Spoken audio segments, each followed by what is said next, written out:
Paris sucks the life out of the rest of France. A city that has about a fifth of the population of the country possesses 1/3 of the GDP, distributes all the taxes. What?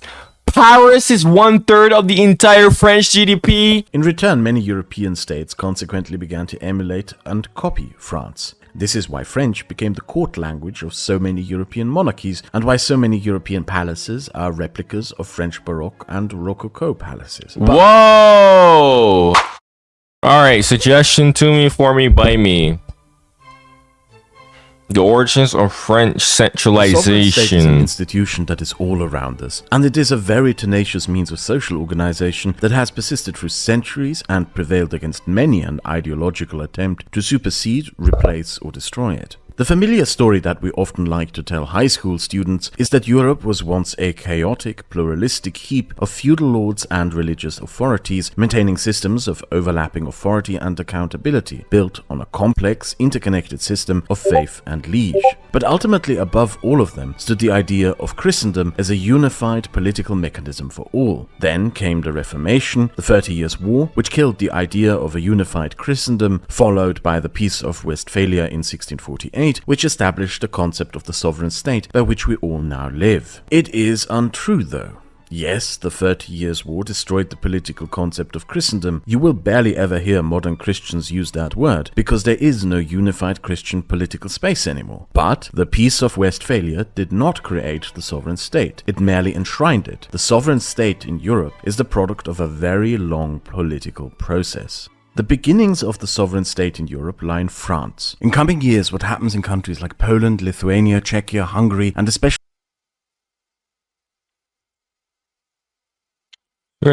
feudalism probably began, but also where it began to decline, mainly because of war. Medieval kings generally did not levy taxes, because kings owned large landholdings and estates from which they gained their revenue as private wealth. Medieval feudalism was a decentralized structure. The king granted aristocrats a patch of land with estates and peasants. Those nobles could then live off those estates and peasants in exchange for their loyalty. At this time, it was difficult to discuss whether there were capitals at all. Kings had various properties and residences. Governments could function wherever a monarch, his entourage, and his documents were. A Viking lord identified as Regenerus besieged and successfully occupied Paris, the capital of West Francia. However, both the Synod and King Charles the Bald just moved to other towns to organize the counterattack. Charles used Paris as a snare trap to keep the Vikings somewhere while an army to fight them was amassed, which goes to show that the West Franks could function very well without Paris. Beginning in the 13th century, the revenues from royal estates were no longer enough for the kings of France. Throughout 3 centuries, France found itself in a continuous state of war, driving the English out of France, getting involved in an English civil war, internal struggles with the Burgundians, the 100 Years' War, wars with the Spanish princes and kingdoms, crusades in Spain, crusades in North Africa, crusades in the Middle East, wars with the Holy Roman Empire, and wars with the Italian princes.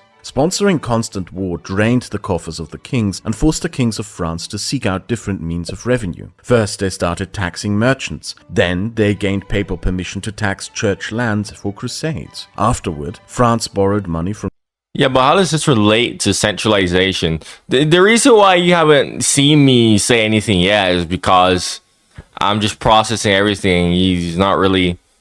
I don't know, we're only 5 minutes in the video, so... arrived Italian banks, only to then expel the Jews and jail the Italian bankers when it was time to pay up. But then, French kings went a step forward. They commissioned census collections. France counted how many lords, knights, estates, farms, and homes there were. France even tallied how many chimneys there were in the late 1200s. What? The king sent out accountants to...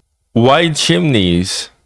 Why chimneys? That seems so absurd. This information. Then they returned to Paris, where there was a special room called the Chamber of Accounts. In that room, the records had to be laid out and presented on a big piece of brown cloth called labour. From that word, the room became known as le bureau, and henceforth the word bureaucracy became the loan word familiar to us in most of our language. Or that began levying taxes on all sorts of things. Wait, so labour means like paper? What? Yeah, I don't think he explained that well. Labour. Like Does it mean like paper, or does it mean like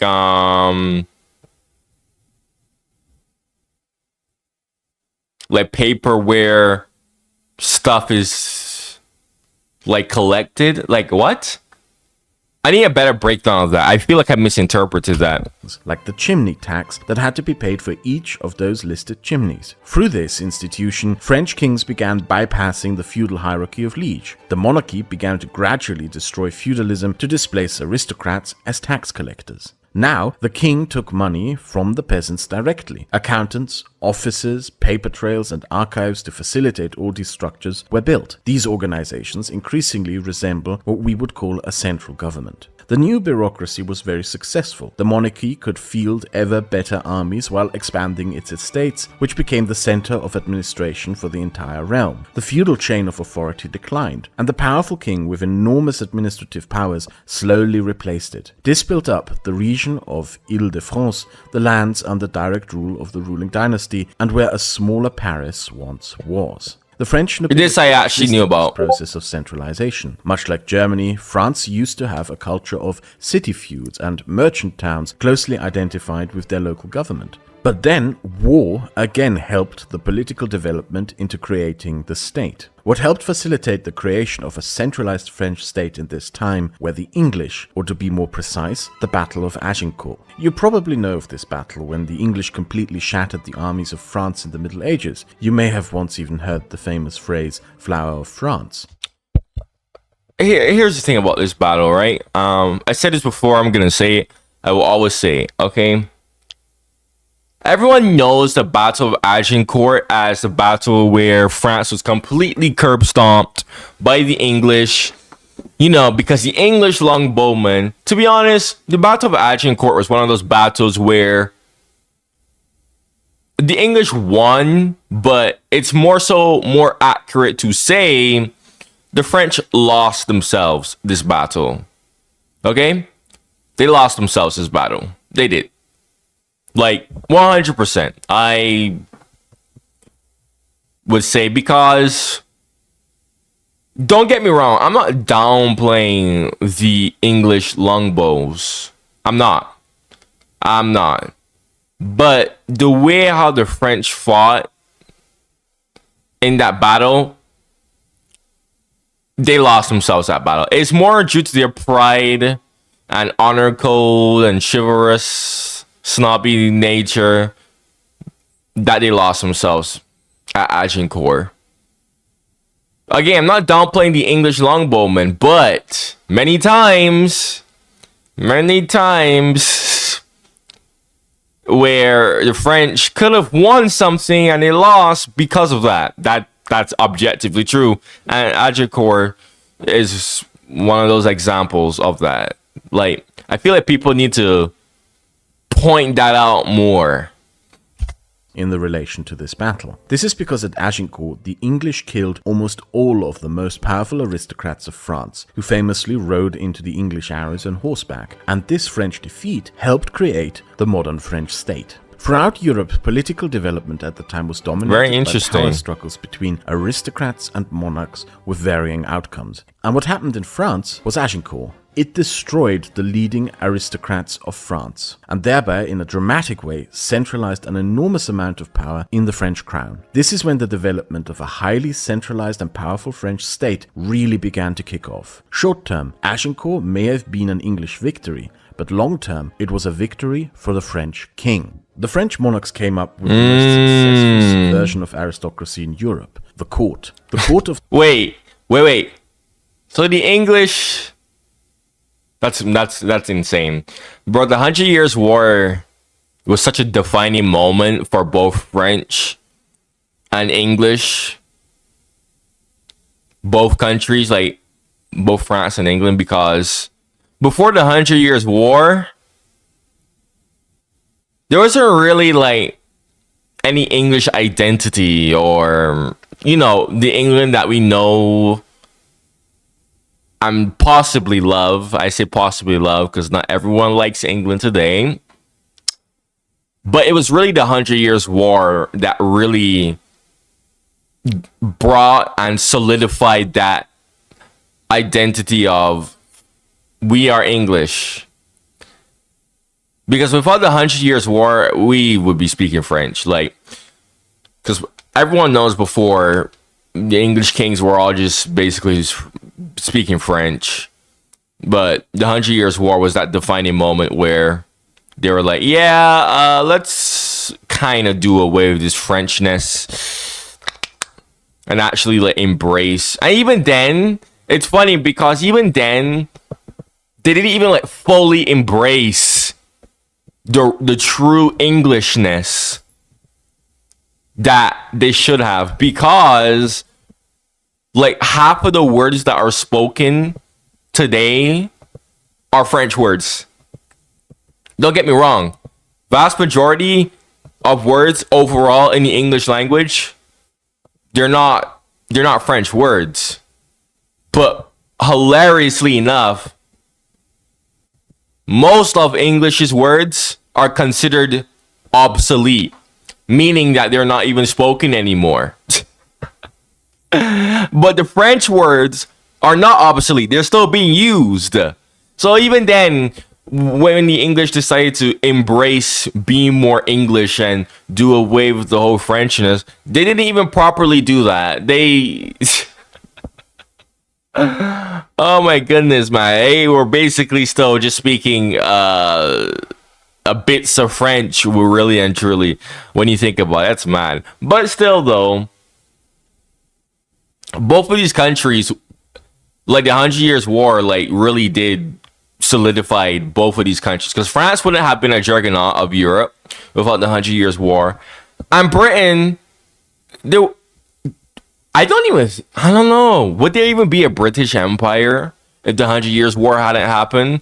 Because the 100 Years' War forced England, well, the English kings actually, to pay attention to Britannia, to actually focus on affairs going on in Britannia, aka the British Isles, and eventually look overseas into different parts of the world for other means of trade routes, eventually more land resources. You know, we all know how that all went down. But that, like, the more I think about that, the more I realize, like, yo, like the 100 Years' War is probably the most important war, in my personal opinion, in Western European history. The more I think about that. The Carpathian king was a highly ritualized and lavish institution where nobles would participate in ceremonies that projected their own political standing. All kingdoms had a court, but the French court was the most pompous and extravagant in Europe. This may sound like a silly, decadent and wasteful culture on first impression, but it's important to appreciate it for what it was: a public relations investment. French aristocrats would participate in rituals where they would dress the king, dine with the king, dance with the king, and in this increasingly centralized stratification of the state, closeness to the king meant closeness to Paris and its extensive administrative network. Regional aristocrats that used to compete to extract powers from the monarchy started to tussle over access to the monarchy. To ingrace themselves to the King of France, they surrendered power for favors and agreements that further solidified the position of the crown. If you visit the Palace of Versailles today, you as a 21st century person will essentially see a McMansion, a thrifty villa with gold-plated walls and dance halls full of mirrors so you can see yourself from every angle. But in the past, what a French noble would have seen was a display of Paris's extensive wealth and influence. You would see that the king could afford not only one, but multiple mirrors for something as vain as a party room. The political function of Versailles was to communicate the extent of power of the French monarch, and to imply it was better to be aligned to said powers than to be opposed. France... Yeah, the more that I think about it, the more insane that actually is. Affording such an expensive mirror just for a party, bruh. Began a political development out of feudalism into what we call absolutism, a political system in which the powers of the state became increasingly centralized in the ruler of the state. With political power increasingly condensing in Paris, while decentralized feudal structures prevailed in the rest of Europe, a French monarchy with a powerful army emerged by the 1400s, which by the 1600s was the dominant military power of Europe. In return, many European states consequently began to emulate and copy France. This is why French became the court language of so many European monarchies, and why so many European palaces are replicas of French Baroque and Rococo palaces. Whoa! Really? Really? That's true? So everyone just copy from France. You Wow. can learn French and build replicas of French palaces all you want. It wasn't buildings and language that made France the domineering power of Europe. It was the Parisian bureaucracy and the administrative apparatus around it that made everything happen in France. And you know what's insane is that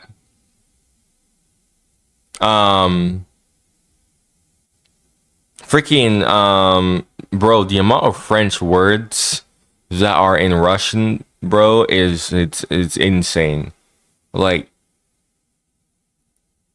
people don't really like think about the Russian language much, especially in the West. Going back to what Kraut said, there's the whole people copying French. Dude, I even like notice French people talking about this that were also studying the Russian language as well. They were like, oh yeah, you will see so much French words in the Russian language. It'll make it so much more easier for you to actually like, you know, learn the words of the language, because it's literally riddled with so many French words, bro. Not even kidding.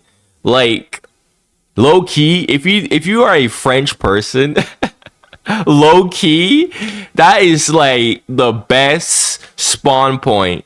Just having French as your native language when it comes to European languages and learning other European languages, because bro, you can basically, it'll be much more easier for you to learn Latin languages and so many other parts of Europe basically took so much aspects of your language already. So if you try to learn their language, it'll be easier for you because they have so much freaking French words that are being used. I'm not even kidding. Most people don't really like study Russian, so they don't know. But I'm telling you, like, if you study Russian, because I am, you will see so much French words in it. It's mind-boggling. Even I had a Turkish, my lovely friend Mefi, our lovely Turkish member, he even pointed out that I think he said like Turkish has like 9,000 French words in it. Now, how commonly used are they? That's, I don't know, but he was giving me some examples. I'm like, Turkey? Like, what business does Turkey have taking in like thousands of French words? I think he said 9,000, but it was thousands of French words. If I remember that comment correctly. Okay.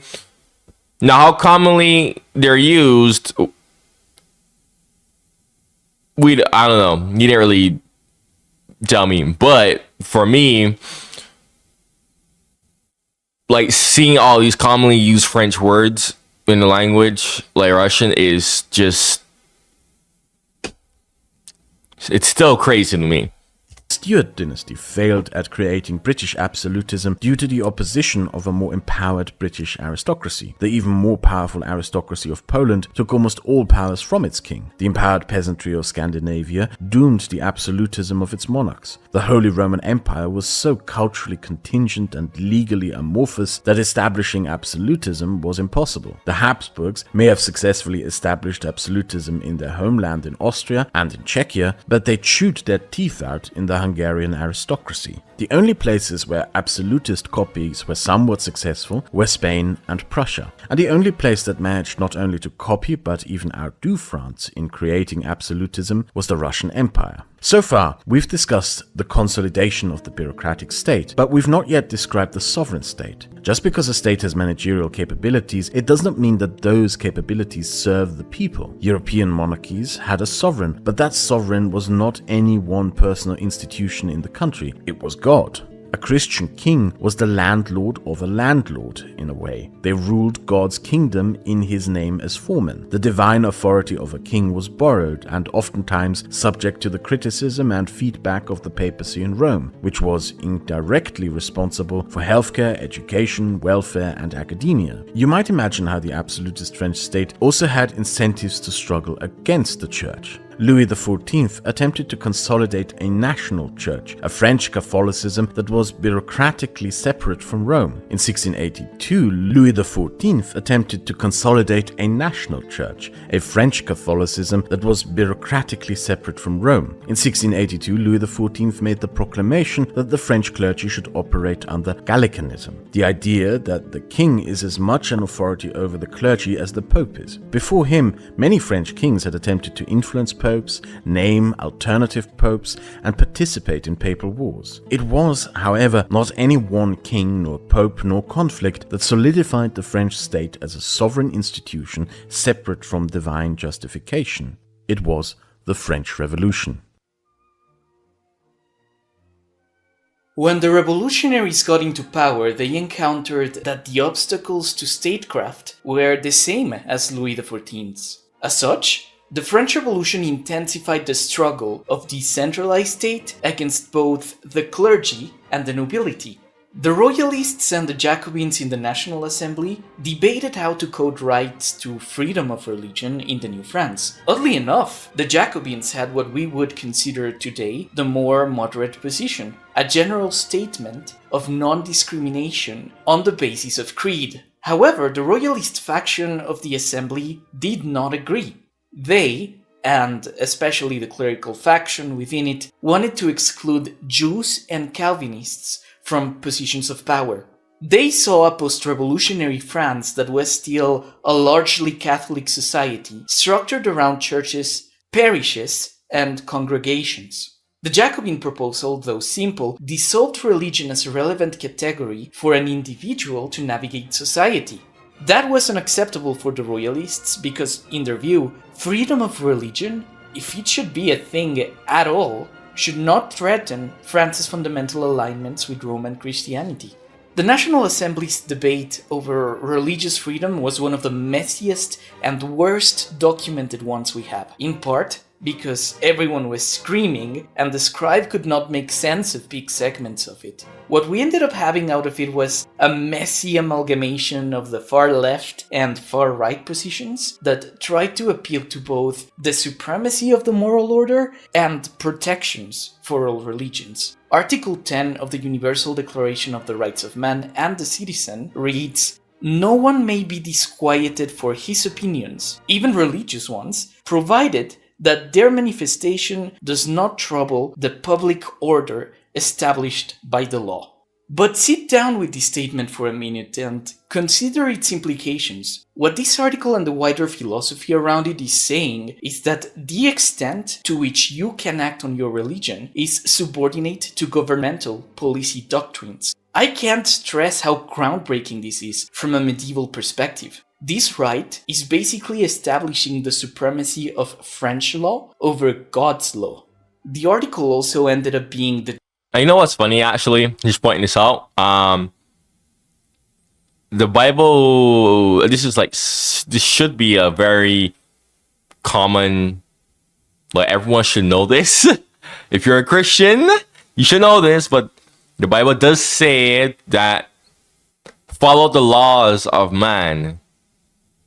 Like, follow the laws that are on earth. It does say that in the Bible. However, God's law is always above mankind's law. So, just pointing that out. I'm not going to go into too much detail because this isn't really like a religion video, but just pointing that out. Doom of the clerical royalists. Because by coding religion as a matter of individual morality, arguments from religion were rendered completely invalid in the French Congress. Christianity, being a collective good, became a personal perspective, which meant that appeals to Christianity could be both argued for and defeated rationally, and they often were. Even more, France would proceed to create the Civil Constitution of the Clergy in 1790, a document that nationalized all church properties and revenues, abolished clerical orders, and created a French constitutional church. A church that was loyal and subordinate to French revolutionary edicts first and to Rome second. In this way, the revolutionaries created something that Louis XIV could not have even dreamed of. With this move, the French state grew even more. The government ceased functions in bookkeeping and paperwork that had previously been the domain of the church. The French government could now issue civil birth certificates, civil marriages, civil obituaries, and many other types of files. This system was so efficient at generating records that today we have access to things like the names of individual hospital inmates in Lyon, 1793. We know their diseases, their state of health, their date of arrival, and we even have funding requests for special diets approved by Robespierre from the central government in Paris. To escalate even further, the public order understanding of Article 10 blew up on the clerical royalists. Its original intent was to exclude Protestants and Jews from the institutions of the state until Catholic priests were made to swear an oath to observe the civil constitution or become criminals in the eyes of the law. After the signing of the document, lots of French churches became illegal operations, and the persecution of these refractory priests marks the beginning of popular sovereignty in Europe in many ways. What France settled through these policies, retroactively called de-Christianization, was that it wasn't God, nor a king through God's permission, who justified the existence of the state. France, before any other European society in its time, stipulated that a popular government could be a self-justifying institution of the people, a country for the country, because the country wants it. Furthermore, the interests of the people and the church could be opposed, and in such instances, the people should have the final say. The civic constitution of the clergy would eventually be replaced with the Napoleonic Concordat. I agree, but what if you're in a position where nobody cares about politics? What do you do then? What do you do then? Why do I say this? Because I live in America right now, and so many Americans do not care about politics, which is hilarious because America is one of the few places where you can actually go and exercise your ability to vote for who you want, express your political opinion, and whatnot. But most Americans are so docile, they don't care. Again, what's the point of having something like that if the people aren't going to care? And this is one of the reasons why I'm a monarchist. I never really said that I'm a monarchist, to be honest. But I am a monarchist. This is one of the reasons why I got this lovely flag that you see right here behind me to represent the fact that I am a monarchist. I think monarchy is the best way to go. I think democracy is good, but I think monarchy is better.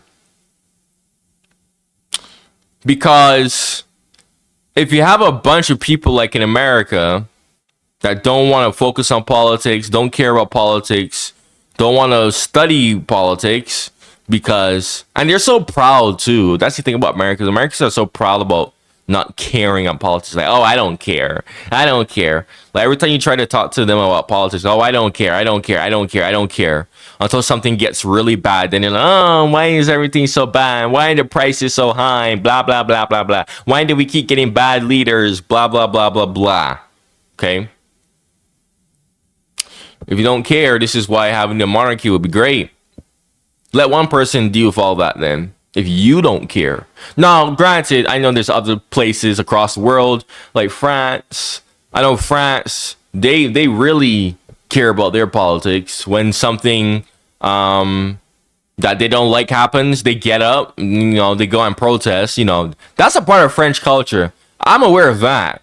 That's one thing that I respect about French people, honestly, is that the government does something wrong, they get up and they go and protest. Like, make themselves clear, like, yo, Unacceptable. Honestly, there's a bunch of things about French people that I could honestly shake my hands on, that I respect about French people. Although some of them can be a bit too snobby. But aside from the snobby, just put that aside, there's a bunch of things about French people that I could literally like see eye to eye on. Like hands down. Although I am partially French myself from my mother's side. So there's also maybe that's why. Maybe that's why I could see eye to eye on them. Maybe it's the French, the bit of French blood that I have rolling through my veins. Maybe that's why. It's kind of an oxymoron to think about it. Like, I call myself an Englishman, but like half of my freaking family speaks French. Half of my family is accustomed to speaking French. The other half is accustomed to speaking English. Because one lived on a French-speaking country and the other one lived on an English-speaking country. Very interesting. But I'm not really talking about that there. I think the UK's are really... I mean, the UK, I think they're somewhat politically aware, I guess.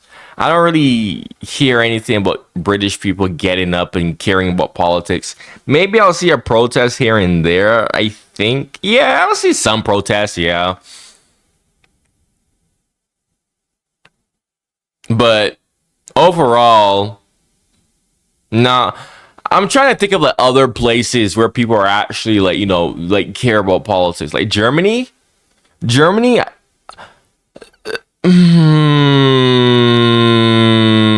I don't know. Well, yeah, I heard like some Germans care about their politics too. I don't know much about Europe, so I can't really comment on that. But me personally, I'm just commenting based on my experience in America and my experience in Barbados, which used to be a monarchy. Monarchy, like, before you say like, oh, but authoritarianism, what if the monarch becomes authoritarian? Dude, I don't care what dictator you are, who you are. You could be as authoritarian as you want, but there's a limit to that. There's a limit to that before people decide like, yeah, you have to go. You have to go. Okay? Germany was authoritarian in World War One. I'm not saying like they were like oppressive or anything, but the monarchy was authoritarian, and even then, it fell apart. It fell apart. Okay. Every single dictator knows that they have to cater towards the people, because at the end of the day, it's still the people who give you the right to sit there in that spot and lead the country. What was that song from Assassin's Creed? It was actually the Assassin's Creed about the French Revolution by Tryhard Ninja, made almost like 10 years ago. A million march will always be stronger than any gun. That is so freaking true. So freaking true. I don't care what dictator you are. If the people are tired of you, you will go. If you're doing something wrong to the point where the entire country's erupting, yeah, you're done. Even if you have the military on you, people will take up arms against you somehow. Okay, trust me. Trust me. Any smart dictator knows that just because they're in that position of power does not mean it's secure. Don't have that false sense of security. Putin knows that. Putin knows that in Russia. I actually talked about this in a few of my Russia reactions where people think, oh, elections in Russia are pointless. It's not. Because Putin uses elections to actually see like what's his approval rating looking like. If it's too low, he got to make some changes, bruh. He got to make some changes quick. Because Vladdy Daddy remembers the Russian Revolution that ousted the Tsar which was also authoritarian. Okay? So I don't care what dictator you are. This is why I honestly support monarchy. Because if something goes wrong, everybody can universally blame the monarch. It's their fault. Their fault. Simple as that. Like, when you're actually a monarch, you need to get stuff done. Democracy, a lot of these political parties, they don't really care about actually getting things done. They just care about, oh, when's the next election? Oh, I'm just going to say a bunch of stuff just so I can get reelected. They don't actually bother caring about getting stuff done. Seriously. But anyways, I'm probably going to talk about that more in a different video. But I'm just saying, I just had to give a few opinions on why I'm a monarchist. Now, I would support a system of maybe like constitutional monarchy, but the monarch still has a bit more control, more power to do, stuff, if that makes sense, right? But yeah, let's continue. Of 1801, which gave back powers to the Pope while preserving various forms of French state control over church activity. Decades later, the Concordat itself would eventually be phased out of the French civil code, except in Alsace-Lorraine, where parts of it remain in the law. Modern France created milder and more direct laws separating church and state in the early 20th century, as the Jacobins originally intended. However, the impact and overall philosophy of these revolutionary laws is still with us.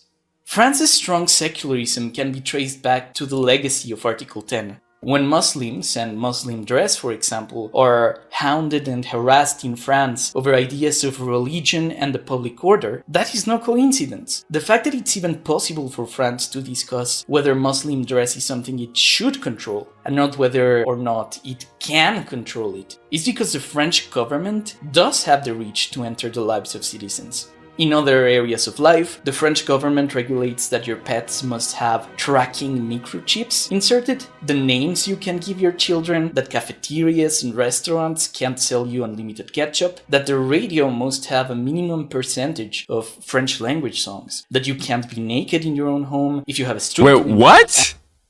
You can't be naked in your own home? What? How are they gonna know if you're naked in your own home? What? What the heck? Wouldn't that be an invasion of privacy?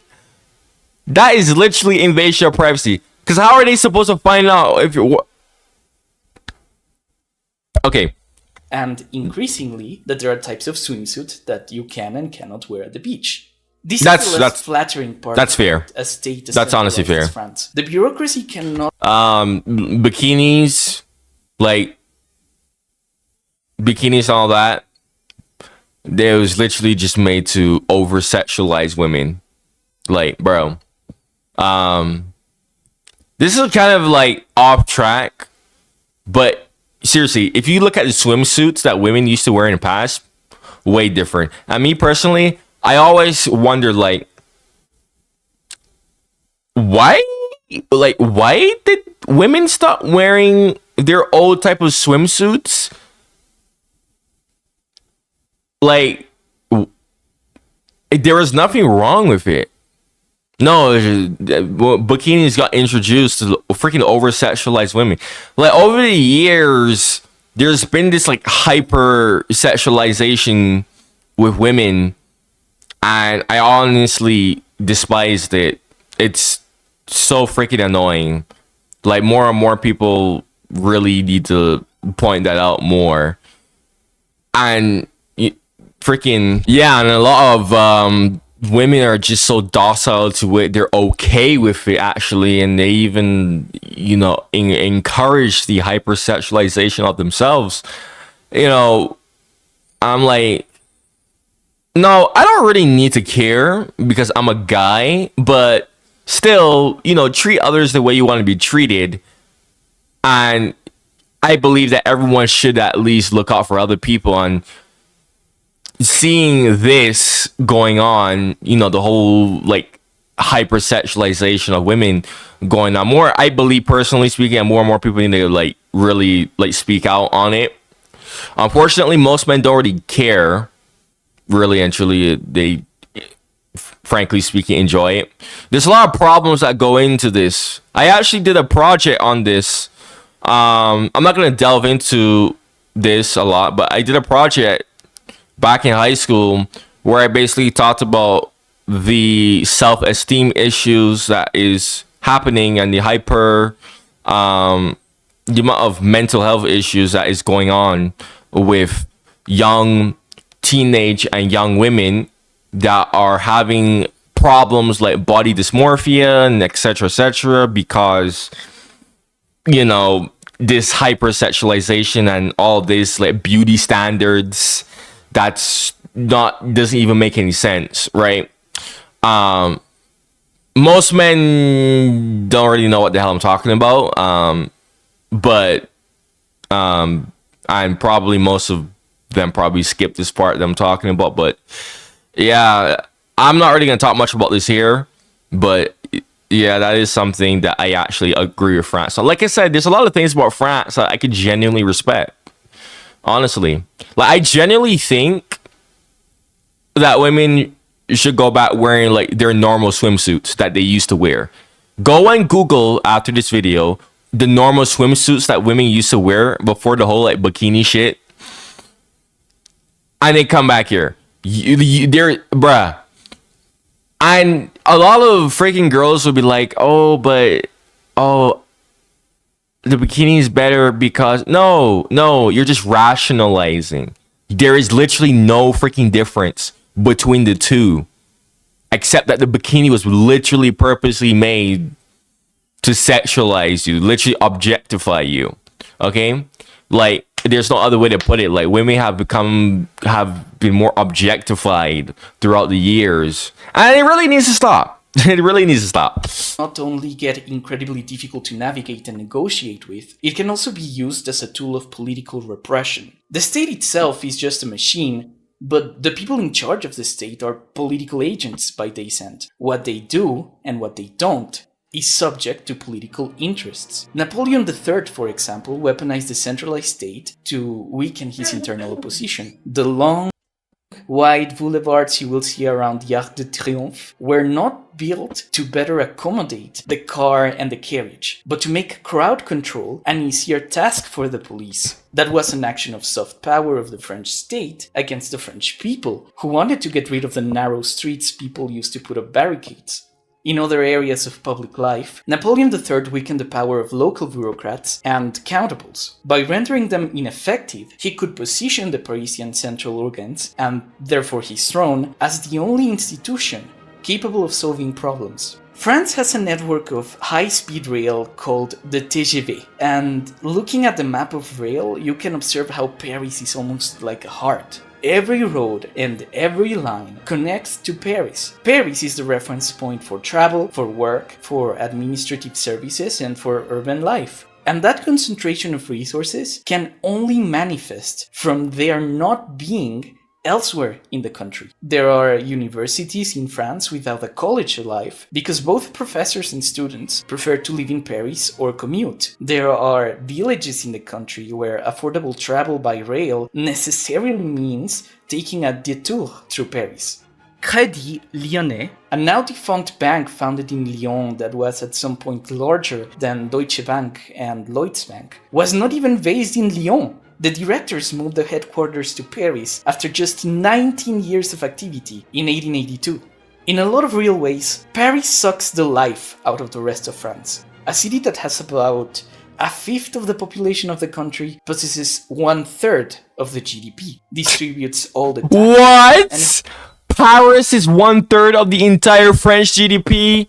Hosts the headquarters of most ministries and secretariats. This concentration of resources is normal for cities and even capitals, but the French scale is almost unparalleled anywhere else. Yeah. It's no surprise that when the Gilets jaunes... Not even Moscow is like that.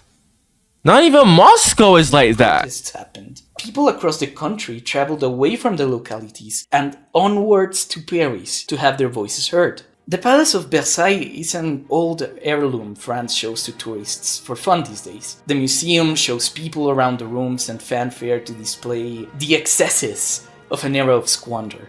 But the fact is, the subtextual realities of Versailles are still very much with us. The Parisian court remains real in that access to Paris, proximity to Paris, is still a huge determinant in public, civic, and economic life. Something Americans might find strange about France is that French states' rights, you could call it, is a potent political force on the left. A little known fact about President Mitterrand is that he attempted but did not succeed at decentralizing the Parisian bureaucracy. Closer to the present, during the 2020 French general election, La France Insoumise and NUPES ran on a similar platform of territorial equality, justice, and rural improvement, which was code for "let's divest revenue from the capital to the departments."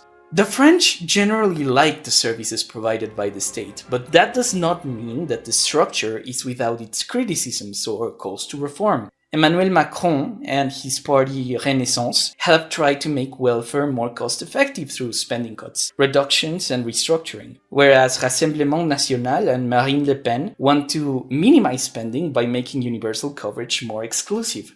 All these may sound very absolutist to you, especially if you're American. I won't lie, from the perspective of quite a lot of French people, governance can be quite excessive and asphyxiating. At times, the only countries in Europe that had more people employed in the state were communist. But as valid as those reservations may be, the facts are that France has a longer life expectancy than the United States. French college educations are Yeah, but hold on, so I'm gonna let him talk. virtually free, as is access to healthcare on demand and childcare services for women. You can travel across the entire country without a car, and walking is a viable form of travel in most cities. More recently, France Okay, yeah, there's a reason for that. I'm just gonna summarize it. In America, it does not have to be like that. Now, I don't want to go into the realm of conspiracy. I'm just gonna say allegedly. But as someone who has lived in America for 10 years, I can vouch, and I've heard other foreigners say this. America allegedly, purposely, slowly kills off its own population. There's a big industry behind it, the pharmaceutical industry. Allegedly, they make so much money off of this. Like, for example, right? If you catch like an illness or you have an injury in America, allegedly, right? And you go to a doctor to get it fixed, they don't try and fix you. No, they just treat you. They just put you on treatment. They don't actually try and fix you. No. They just put you on treatment, guys. And then they'll just be like, yeah, you just have to take this treatment. So now you're just getting all this money extracted from you, and you're wondering, am I gonna be fixed or what? You're left in the dark, getting this treatment, and you're not being fixed. And they purposely do that. Let me tell you a story. My brother actually, and I even heard so many people have similar stories where they go to a doctor in America, and the doctor is like, it doesn't fix them, doesn't help them. Or they're like, the doctors tell them, oh, you can't be fixed. Oh, this can't be fixed. I'm sorry. Then they go overseas to a different country and get fixed by a different doctor. I'm not even kidding. The amount of stories that I have heard from other people. I'm not hearing just one. I'm hearing many people with the same exact story. Oh, I go to a doctor here. They don't do shit to fix me. But I go overseas, I'm fixed. Like this. Guys, I'm telling you. And not only that, but ingredients in American foods are banned in so many countries overseas. Okay, so that should tell you something. I'm telling you. I'm not going to talk much about this here, but I'm telling you. What I said, allegedly, I have to say allegedly, because I don't want to say so. Protection, okay, just protection. Allegedly. Protection purposes, but yeah, allegedly what I said is truth. I will stand by that. Allegedly, okay. Not only that, but America purposely built 99% of its cities to be car dependent on purpose, so that the oligarchs who have their companies, who have their car companies, can keep generating more and more revenue. Every single time there has been a project or someone has tried to advocate to expand rail, build high-speed rail or something, the so-called lobbyists, aka the legal way to bribe people in the government, always shoots it down. It's always shot down on purpose. Okay? It does not have to be like that in America. But America, let me tell you something about America. America is just, the entire country, the whole system in the country is just literally a system invented and created to make money for a few elites. The entire country of America, the way how it's structured and constructed, the way how all the system in America is, it is literally just there to literally make money for a few select elites. Not even kidding. Not even kidding. Now, another thing about why France is able to do this is because after World War II, Europe has been basically under the thumb, Western Europe, of America. So because of this, America is basically doing most of the protecting, okay? Countries like Russia does not have that privilege. I talked about this in Why is Russia Poor video, where I basically explain that Russia has to put a good amount of its GDP and its budget into its military because it has no one to protect it. So that money can't be used into social programs, or that money can't be used to be reinvested into the people. France and Western Europe had the luxury of having America. Why do you think when Trump became president, Western Europe was losing their shit? Because most of NATO, number one, isn't even paying their fair share that they're supposed to be paying in terms of military spending. Most of Western Europe, aside from France, because France has been sick and tired, and I respect France for this, of being under the thumb of America. So France has actually been upping its military. Okay, the French military is low-key a force to be reckoned with. I'm not gonna lie. The French military is probably the best military in all of Europe, aside from Russia. France is like the only few Western country actually trying to do something, trying to invest in its military, to get a potent, competent military.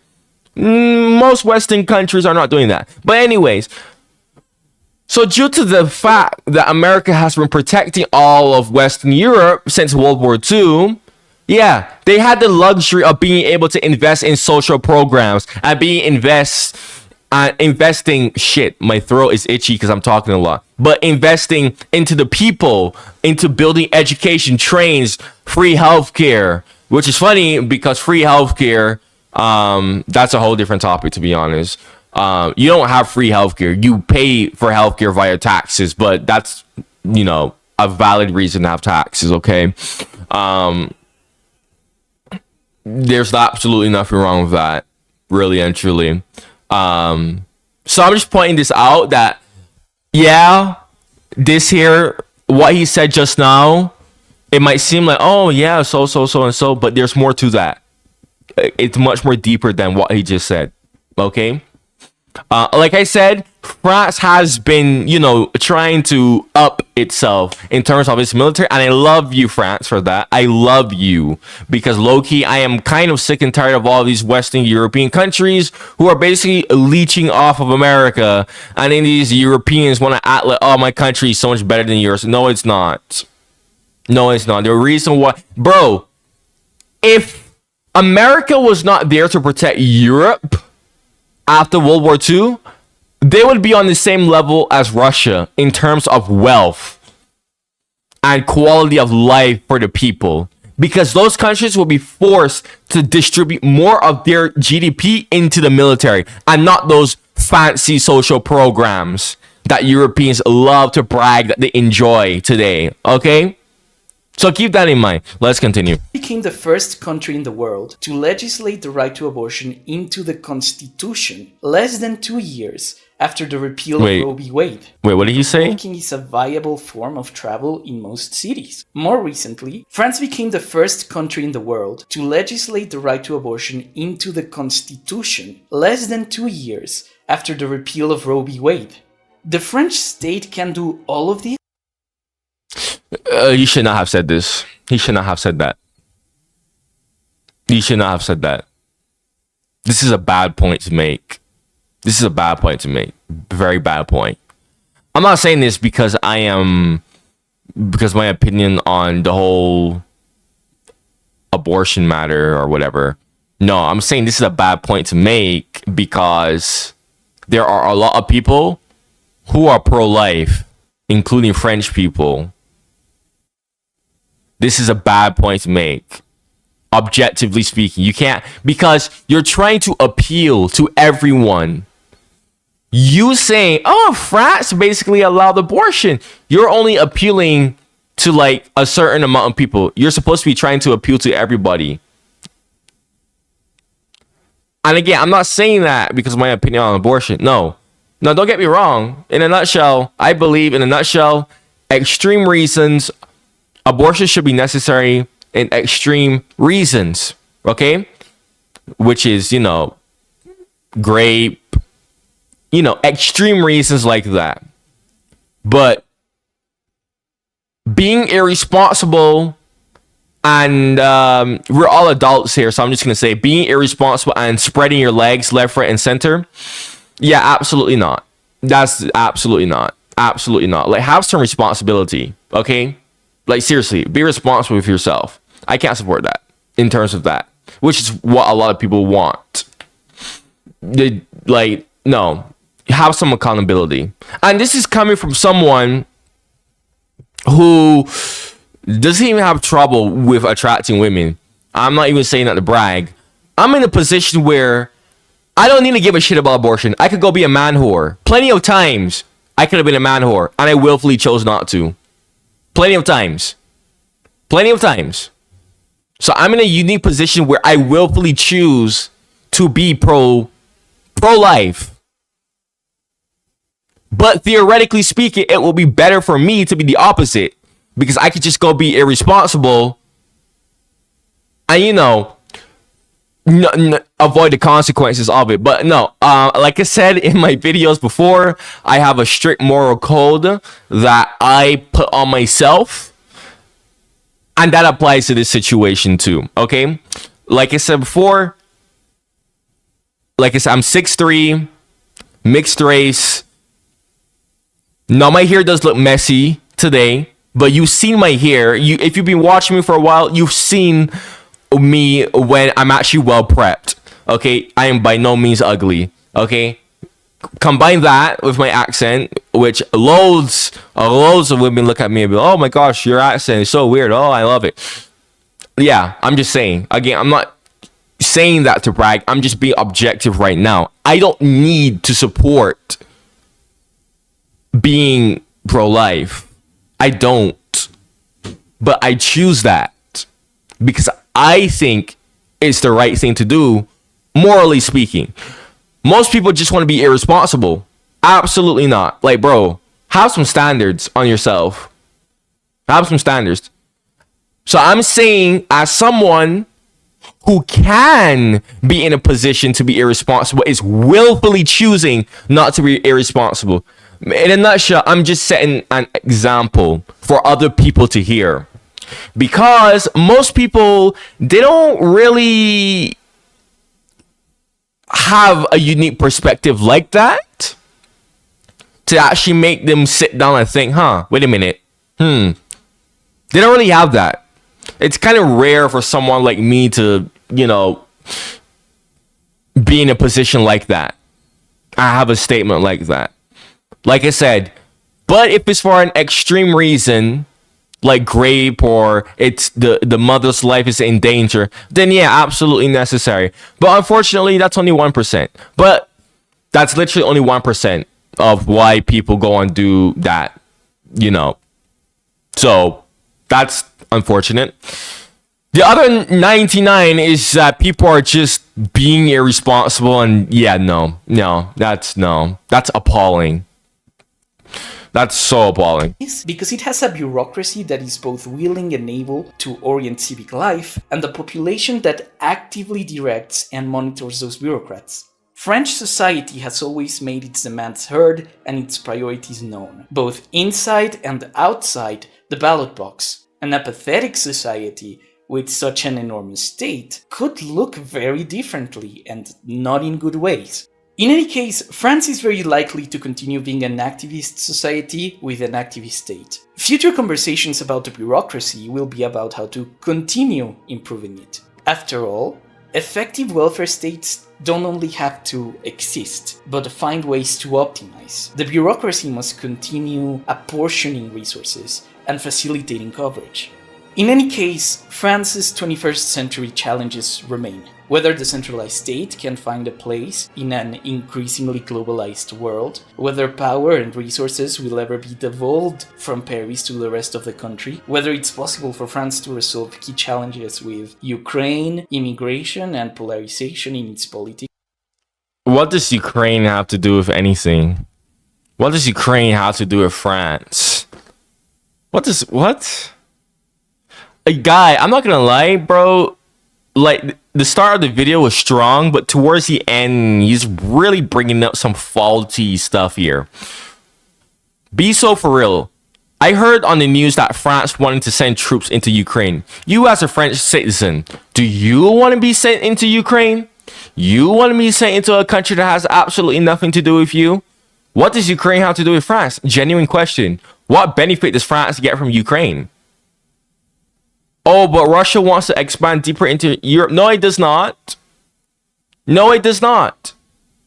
All Russia wants is secured borders. If you know Russian history, you would know that Russia just cares about secured borders because Russia has bad geography. It is easy to invade Russia. That's why Russia cares about secured borders. If Ukraine joins NATO, literally, the entire Russian heartland would be exposed. So exposed. So Russia is simply trying to prevent that. Now, there's more to that, but I'm just saying, Russia doesn't want to expand into Europe. No, that's just Western propaganda right there. So I'm asking you, what does Ukraine have to do with France? Look at a map of Ukraine. Look at a map of France. They're nowhere close to each other. Okay? It doesn't matter if Ukraine wins or loses. It doesn't affect France. It does not affect France. This guy has some really faulty stuff here. Like, you know, he was really going strong here, but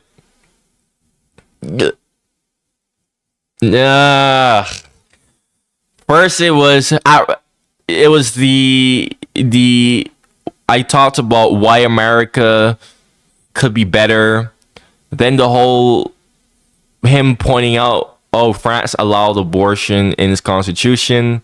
That was very I didn't this.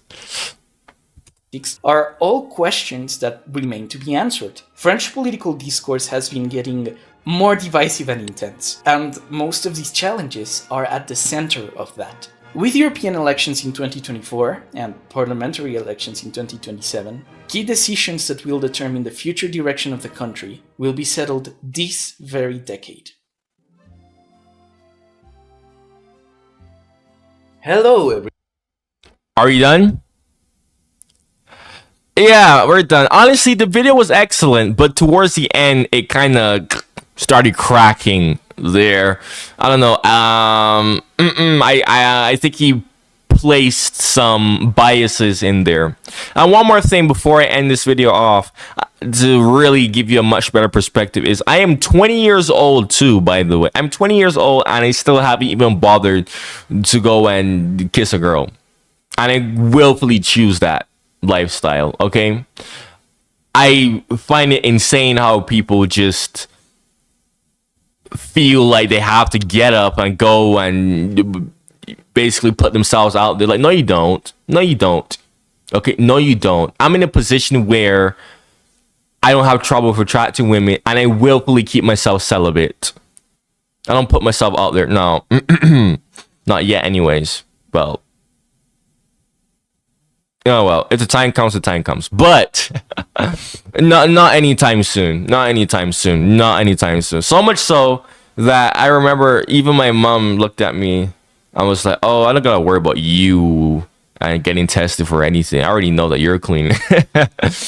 But anyways, just pointing that out there, okay? Me, a 20-year-old guy who is by no means ugly or anything like that,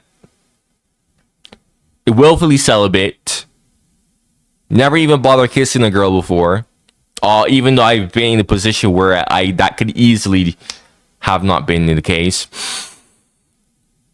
Bro, the amount of stories I could tell you of how many people I've rejected, I'm not going to talk about that here. But anyways,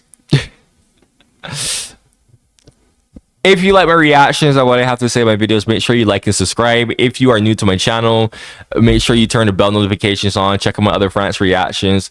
If you're an active viewer of mine and you have suggestions, go join my channel membership, 99 cents a month. Thank you to this lovely new member who just joined. We grossly welcome you. We did a welcome celebration kind of in the channel membership section of the channel. Oh, I love you guys there. You guys are so... It's like a small, like, little community of people there. It's honestly low-key pretty lit. I cannot lie. We have our own little group there from the rest of the channel. I actually recently uploaded a video, channel member only video, actually. Go check it out if you're a member. But anyways, I highly recommend you become a member. You get perks such as priority to reply to comics, access to channel membership only info. Your suggestions are done much more faster, and loads and loads more benefits that I will link in the channel membership video. It's only 3 minutes long where I talk about that. I talk about all the perks that you get when you are a channel member, man. So thank you for watching. Check out my other France reactions. If you have any other France reactions, comment that in the comments below, and goodbye.